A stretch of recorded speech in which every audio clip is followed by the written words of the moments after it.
Hey guys, Dr. Andrew here at Thrive, and let's talk about baby's first food. What should they be starting life eating?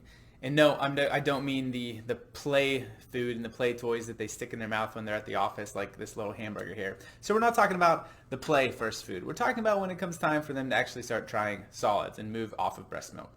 For some kids, if they're dealing with reflux, they're dealing with different challenges, maybe weight gain issues, pediatricians will often recommend something like rice cereal or oatmeal, something like that to thicken up formula or thicken up breast milk and try to calm down the reflux or get them to gain weight faster.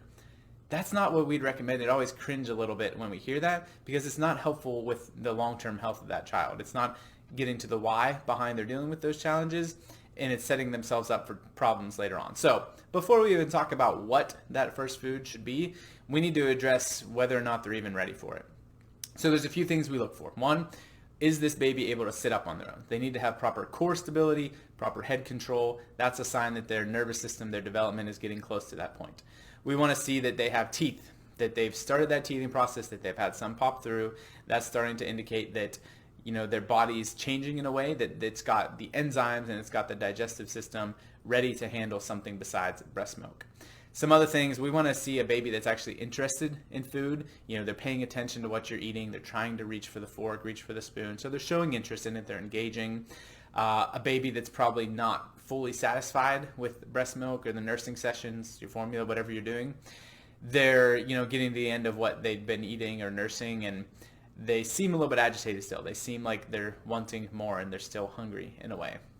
We also want to see that they don't have a gag reflex, like when something goes into the mouth, the tongue that immediately pushes it back out. If that's still present, like it is in a baby, that's too soon for solids. So let's assume that all those things are taken care of, which you'll probably realize that's not going to be the same age range for every child. And that's on purpose, right? I wouldn't really feel comfortable recommending a specific age because every child is so different. At the very least, the World Health Organization recommends a minimum of 6 months of exclusive breastfeeding for kids. But then when solids get introduced after that point can vary wildly. So say that they are ready, say all those boxes are checked. Why wouldn't we recommend the cereals or the grains or things like that? That's not what their digestive system is used to. Breast milk is primarily a fatty food, and so that fat is what their body is good at absorbing, it's good at utilizing. So when we give them a grain before their intestines are fully developed and ready for it, it can lead to challenges down the road. And that's why we've got so many kids now that are dealing with stuff like gluten sensitivities or maybe dairy allergies because they're given those foods so early before their digestive system is ready, and it's becoming an irritation and it's sensitizing them to future challenges.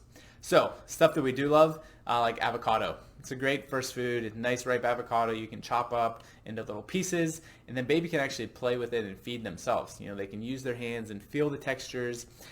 Inevitably, some ends up in their mouth because that's how babies roll, and that gives them a chance to learn on their own pace. Now, say your baby doesn't seem to be super into the avocado or other foods that you're introducing. Don't panic. Don't feel like they don't like it or anything like that. Maybe they're just not ready. In a couple weeks or a couple months, they'll be gobbling it down and eating it up super fast. If you've had kids before, you know that stuff changes quickly, right? The favorite food one day, they won't even touch or look at the next day. And that's true for your babies as well. So avocado is a great first one. Egg yolk is another really good one. That's a nutritionally dense, calorie dense food that can really be good for building those early processes of how can we digest solids and get used to that. So try those. Please stay away from the solids too early because it is going to lead to allergies and the issues down the road like we talked about.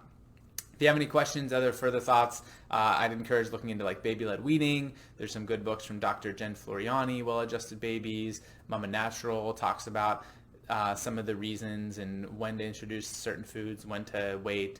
So look into those resources. Reach out to us if you have any other questions, and look forward to seeing you in the office soon.